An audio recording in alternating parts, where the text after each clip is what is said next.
বিশ্বনবী জুমার খুতবা দিচ্ছেন, হঠাৎ বিশ্বনবী দেখলেন হাসান আর হুসাইন লাল দুইটা জামা পরে জুমার মসজিদের মধ্যে ঢুকে একবার কাতারের এইদিকে দৌড় মারে, আরেকবার ওইদিকে দৌড় মারে।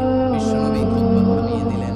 মিম্বার থেকে নেমে হাসান হুসাইনকে দুই হাতে টানতে টানতে মিম্বারের উপরে নিয়ে আসলেন, যাতে মুসল্লিদের ডিস্টার্ব না হয়ে যায়। হাসানকে ডান হাতে ধরে, হুসাইনকে বাঁ হাতে ধরে বাকি খুতবাটা বিশ্বনবী তখন শেষ করলেন।